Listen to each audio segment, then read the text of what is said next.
ស្ដីអ្នកទាំងអស់គ្នាស្វាគមន៍មកកាន់ Channel Procoding ថ្ងៃនេះខ្ញុំចង់មកបង្ហាញអ្នកទាំងអស់គ្នាអំពីការសរសេរនៅ Navbar របស់យើងបន្ថែមទៀតអញ្ចឹងការធ្វើវីដេអូពីការសរសេរ Navbar ខ្ញុំបានធ្វើពីរវីដេអូហើយអញ្ចឹងថ្ងៃនេះខ្ញុំចង់សរសេរបែប Navbar តែមានពពួក hover តែមាន drop down ចុះក្រោមអញ្ចឹងកុំឲ្យខាត់ពេលយូរយើងត្រូវសរសេរខ្ញុំបានបង្កើតនៅ new class មួយគឺ Navbar drop down អញ្ចឹងឡើយខ្ញុំដាក់ Navbar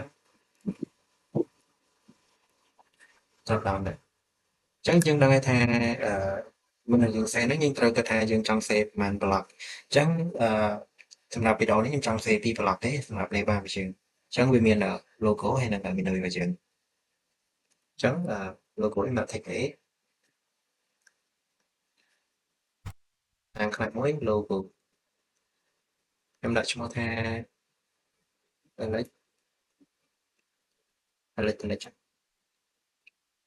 ហ្នឹងគឺ block ទី1ហើយឥឡូវខ្ញុំមិនមិនសិន block ទី2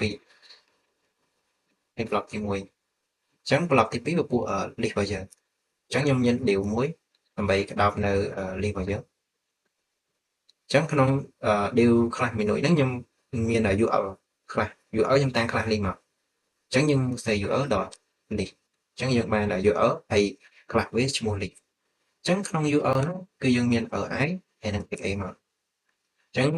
ខ្ញុំមាន home product មាន phone ហើយនិង computer យើងមាន4ហ្នឹងទេអញ្ចឹងយើងបាន2 block ហើយបន្តមកទៀតគឺយើងទៅ say ពពួក drop down អញ្ចឹងពពួក drop down ហ្នឹងមានន័យថាពេលយើង hover ទៅកាន់ list នេះទៅកាន់ list ណាមួយអញ្ចឹងឲ្យវាតម្លាក់នៅ drop down របស់អាហ្នឹងមកអញ្ចឹង drop down គឺខ្ញុំចង់សរសេរនៅក្នុង phone ហើយនិង computer អញ្ចឹងពេលដែលខ្ញុំ hover ទៅកាន់ phone ទៅវាតម្លាក់ menu ដែលនិយាយពី phone ហ្នឹងមានអីខ្លះហើយនិយាយពី computer ហ្នឹងមានអីខ្លះអញ្ចឹងដើម្បីសរសេរអា drop down ហ្នឹងបានគឺយើងត្រូវសរសេរនៅក្នុង li របស់ URL list របស់យើងអញ្ចឹងក្នុង li របស់ list របស់យើងយើងបង្កើតនៅ URL មួយទៀតហើយយើងមាន li ហើយនិង a ដូចគ្នាអញ្ចឹងនៅក្នុងlist នៅក្នុង class list phone ហ្នឹងយើងចង់ដាក់អីអញ្ចឹងពេលយើង hover ទៅកាន់ phone គឺខ្ញុំចង់ឲ្យមានដូចជា iPad មានអីទៀតអឺ Samsung iPhone ហើយនឹង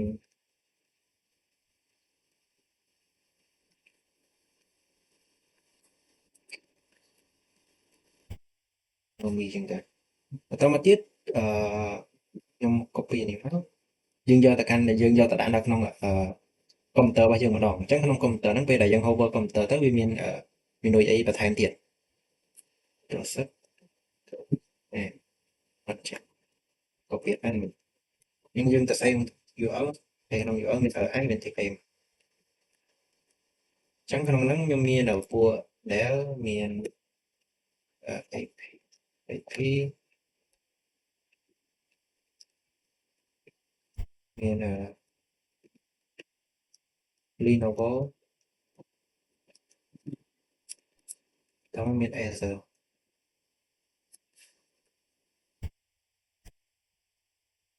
អញ្ចឹងត្រាប់ដល់របស់យើងគឺខ្ញុំដាក់តែ2ទេគឺ phone ហើយនិង computer យើងចង់ដាក់ product នេះបន្ថែមទៀតក៏បានដែរតែកុំឲ្យច្រើនពេកគឺខ្ញុំដាក់តែ2ទេអញ្ចឹងខ្ញុំ open live server ឲ្យមើលថាពេលដែលយើងដាក់ចឹងទៅវាចេញបែបនេះអញ្ចឹងយើងចេញបានហើយនេះ block ទី1គឺ logo របស់យើង electronic ហើយ block ទី2គឺ list អញ្ចឹង list របស់យើងមាន home មាន product phone ហើយនិង computer បន្តមកទៀតពពួក drop down អញ្ចឹងពពួក drop down ហ្នឹងខ្ញុំបានដាក់វានៅក្នុង phone នេះអញ្ចឹងវាក្នុង phone មាន iPad Samsung iPhone អីយើងជាដើមហើយ computer មាន Dell មាន AP មាន Lenovo Acer យើងចង់ដាក់អីក៏បានដែរអញ្ចឹងពពួក drop down យើងមាន2គឺមាន phone ហើយនិង computer អញ្ចឹងកុំឲ្យខាតពេលយូរយើងលេង style CSS អញ្ចឹងយើងលេង style យើងសេនៅក្នុង HTML យើងមកទៅ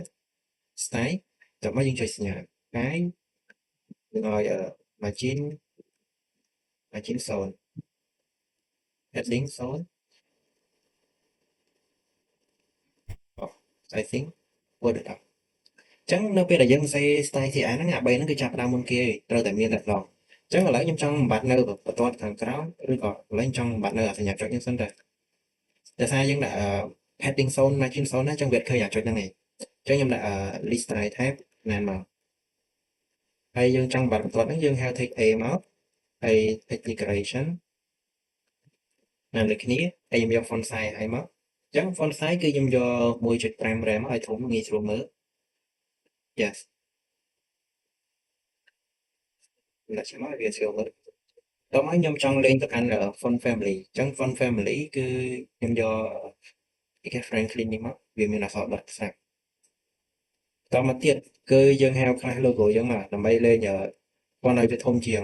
ពួក list របស់យើងអញ្ចឹង font size គឺខ្ញុំយក2 rem មកអានោះវា 1.5 rem ទេ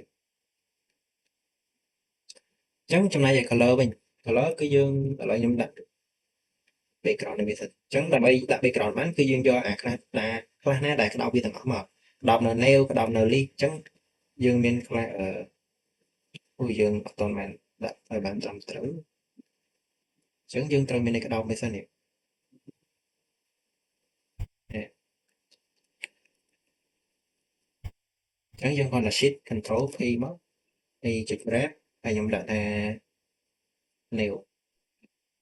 អញ្ចឹងយើងមាន class nail ក្តោបមួយហើយបន្ទាប់មកខ្ញុំចង់មាន header ក្តោបមួយ nail នឹងទៅទៀត shift control អក្សរ P ហើយវាយពាក្យថា wrap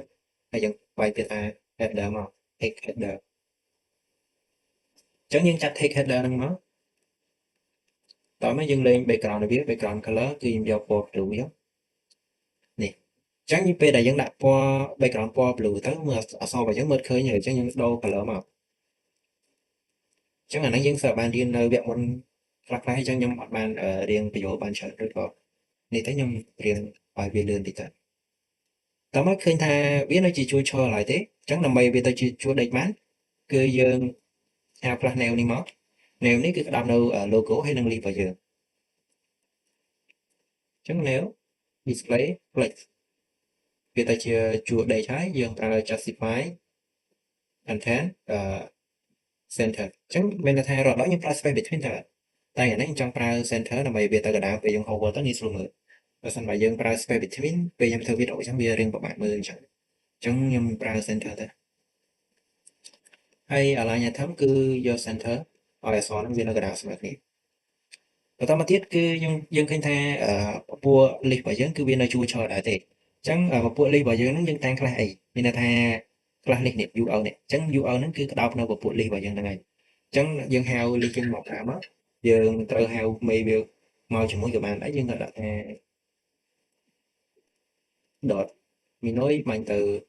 list របស់យើងហើយ display flex អញ្ចឹងវាទៅជាជួរដេកហើយពពួក drop down របស់យើងគឺយើងដាក់វានៅជាជួរឈរយ៉ាងហ្នឹងបន្ទាប់មកយើងលេងទៅកាន់ padding របស់វាអញ្ចឹង padding គឺយើងលេងទៅកាន់ li មក li ខ្ញុំ padding លើក្រោម0 pixel ហើយឆ្វេងស្ដាំគឺយក25 pixel វាមានកម្រិតអញ្ចឹងវារៀងមានកម្រិតហើយតមកទៀតយើងលេង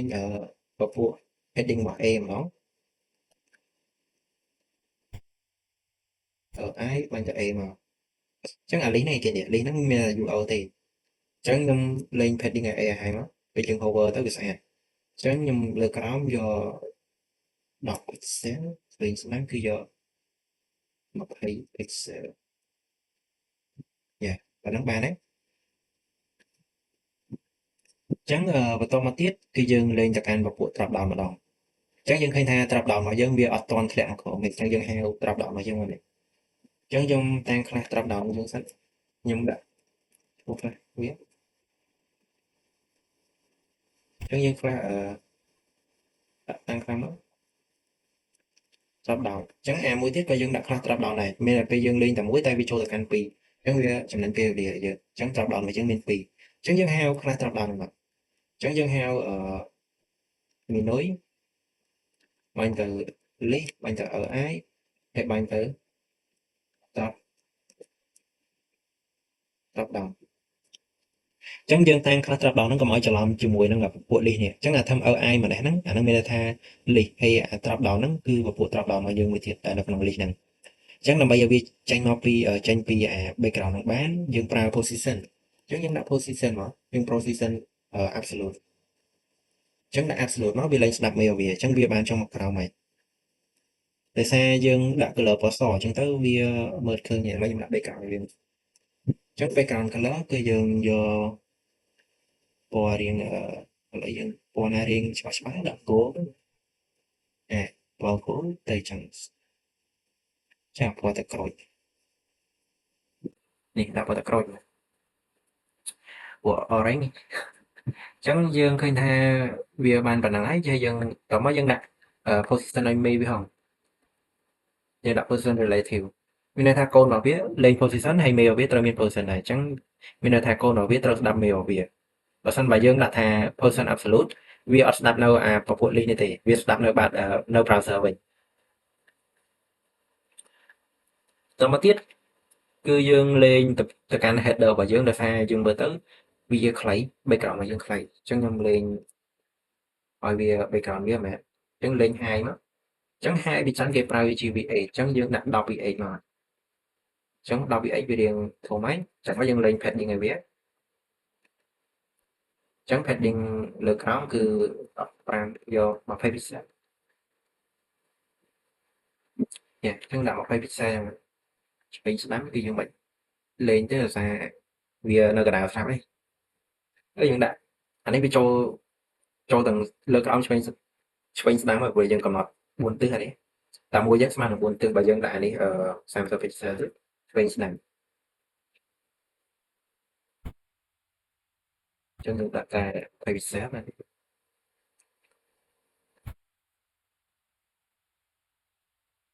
ចឹងបន្ទាប់មកយើងមកលេងកាន់អាពពួកនេះទៀតមក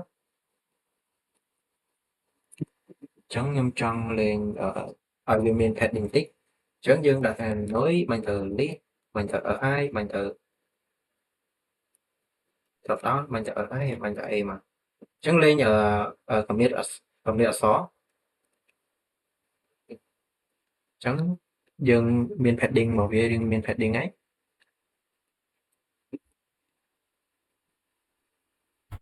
ពេលស្ដាំគឺយក20អាហ្នឹងលើក្រោមគឺយើងយក10 parameter មើលទៅវារៀងមានកម្រិត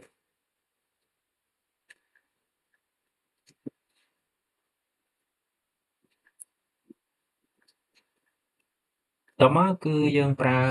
យើងចង់ឲ្យនេះហៅពួក drop down របស់យើងវាធ្លាក់មកជាប់នៅនេះយើងអត់ចង់ឲ្យជាប់នៅអក្សរនេះមើលទៅវាអក្សរស្ងាត់អញ្ចឹងពេលយើងប្រើ position គឺយើងអាចប្រើពួកនៅ top ពួកបន្តbottom lip ពេលនឹង right បានឥឡូវខ្ញុំប្រើ top មកអញ្ចឹងខ្ញុំដាក់ថា60 pixel អញ្ចឹងមើលទៅប៉ុណ្ណឹងបានហើយវាអត់តនេះឥឡូវយើងដាក់ថា63 pixel អញ្ចឹង63ចុះពេក62អញ្ចឹងយក2មកទៅអញ្ចឹងកន្លែងនេះខ្ញុំចង់លេងពួក line high ឲ្យវា line high នេះមានថាកម្រិតអក្សរមកតអញ្ចឹងយើងដាក់2 red 3 red អញ្ចឹងទៅវារៀងមានកម្រិតអក្សរតិចកំណត់នៅ width វា width គឺយក30 300 pixel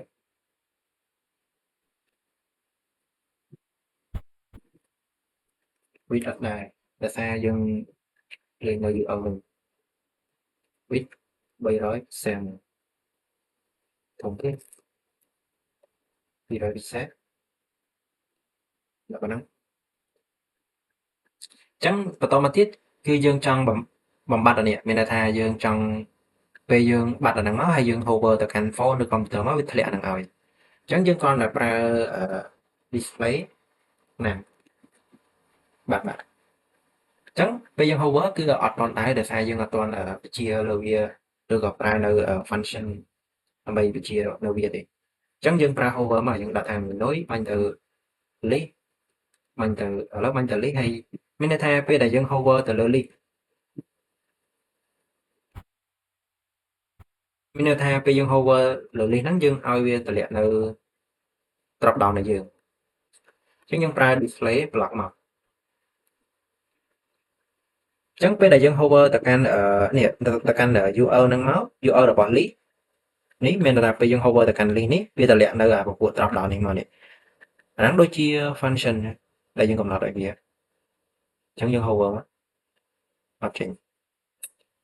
ចឹងដូចជាវាតម្លាក់នៅ URL ឬក៏ RI ខ្ញុំមើលសិនឡងមាននៅកន្លែងណានេះ RI ត្រូវសិន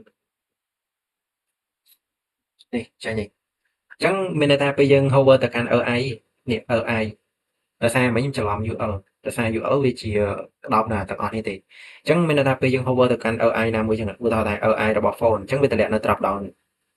នេះមកអញ្ចឹងវាបានតម្លាក់មកហើយនេះតែពេលដែលយើង hover ទៅវាអត់ smooth ថាពេលយើង hover ទៅវារត់ចុះមកក្រោម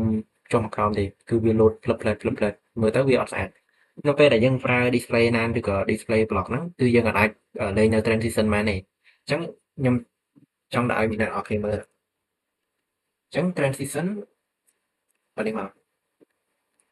អញ្ចឹងពេលខ្ញុំ hover អូខេវានៅ load ផ្លឹបអត់ដែរទេពេលយើងដាក់ទៅវា load ផ្លឹបពេលដក flat អញ្ចឹងខ្ញុំមានវិធីមួយទៀតគឺយើងអត់ប្រើ display ណានឬក៏ display block ទេប៉ុន្តែយើងលេងពពួក high វិញអញ្ចឹង high គឺខ្ញុំឲ្យវា0អញ្ចឹង background របស់យើងគឺ0ហើយពេលយើងលេង high background នេះបាត់ហើយតែអក្សររបស់យើងគឺនៅនេះអត់ហើយប៉ុន្តែពេលយើងដាក់អក្សរពណ៌សទៅវានៅឃើញវាអត់ឃើញអញ្ចឹងបើថាខ្ញុំដាក់ពណ៌ពណ៌ក្រហមចាំមើលវាឃើញអត់នេះឃើញទេនៅឃើញ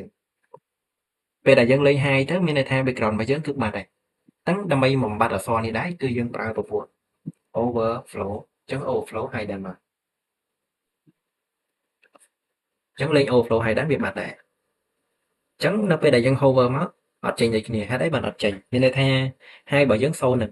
តែពេលយើង hover មកវានៅ0អត់ដែរអញ្ចឹងយើងកំណត់វានេះពេលដែលយើង hover ទៅលើ AI នោះចង់ឲ្យ high របស់វាចេញមែនអញ្ចឹងយើងកំណត់ high អានេះមកអញ្ចឹង high ខ្ញុំយក200 pixel អញ្ចឹងពេលយើង hover មកខ្ញុំច្រឡំទៅដាក់ high នៅ text A វិញ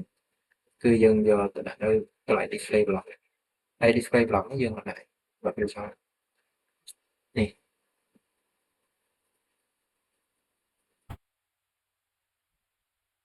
តែវានៅ flat ហេតុអីដោយសារយើងអត់បានប្រើ transition មិញខ្ញុំឧទាហរណ៍ឡើង display ណា display block គឺខ្ញុំច្រឡំដាក់ transition នៅឡើង display ឡើង text A នេះប៉ុន្តែបើយើងដាក់អានេះក៏វាអត់បានដែរមានន័យថាពេលយើងប្រើ display ណា display block ហ្នឹងយើងអាចប្រើ transition បានទេតោះតែយើងប្រើ overflow ពពួក high អីហ្នឹងបានយើងអាចប្រើបានឥឡូវខ្ញុំទាញ transition នេះដាក់នៅនេះមកនេះឃើញទេវា smooth ពេលយើង hover ទៅវាតម្លាក់ចុះក្រោមតមកទៀតគឺយើងត្រូវដាក់នៅដើមមកពីមួយទៀតមកមានន័យថាពេលយើងដាក់មកទៅលើវាតម្លាក់មក smooth ទៅពេលបលែងទៅវិញវាទៅវិញ smooth ដែរបើយើងអត់ដាក់ដើមទេពេលវាទៅវិញវាទៅលឿនអញ្ចឹងខ្ញុំដូរ color របស់យើងវិញមកទៅយកពណ៌សវិញមកនេះយល់តែប៉ុណ្ណឹងមកស្អាតហើយអែម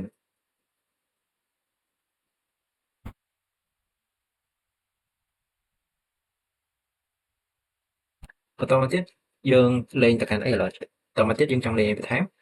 អញ្ចឹងខ្ញុំចង់លេង hover ទៅកាន់អានេះមកពេលដែលយើង hover ទៅលើពពួក drop down ហ្នឹងចេញ underline អញ្ចឹងចង់ឲ្យវាចេញ underline អញ្ចឹងយើងដាក់ថា Minoi បាញ់ទៅ link បាញ់ទៅ AI បាញ់ទៅពួកបាញ់ទៅ drop down បាញ់ទៅ AI មកអញ្ចឹងពេលដែលយើង hover លើ AI ហ្នឹងវាមានបន្ទាត់អញ្ចឹងយើងប្រើ text decoration underline នេះ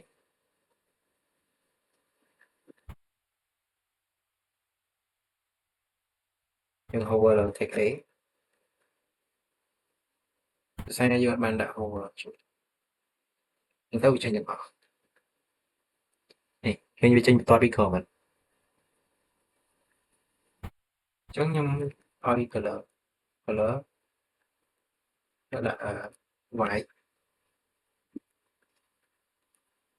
ជប់នេះសារខ្ញុំត្រូវយកអស់ថ្មខ្ញុំលើកយកឆ្នាំងសាកចូល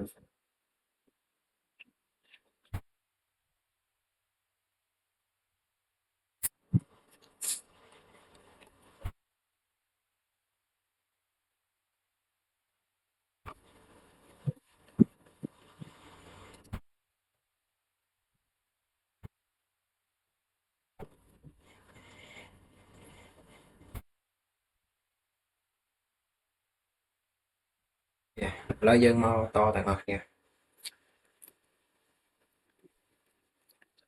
ឲ្យវាពណ៌សពេលយើង hover មកវាបន្ទាប់ខាងក្រោមវាចេញពណ៌ស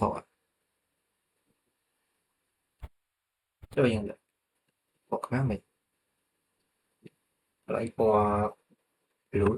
ឲ្យវាស៊ីនៅ background មកយើងអញ្ចឹងយើងប្រើ transition ដែរទាញវាចូលហើយ transition ឲ្យ eye វាយើងខ្ញុំមិនដែរដល់ហ្នឹងយើងអញ្ចឹងវាមានបន្ទាប់ពីក្រោមអញ្ចឹងបន្តមកទៀតគឺ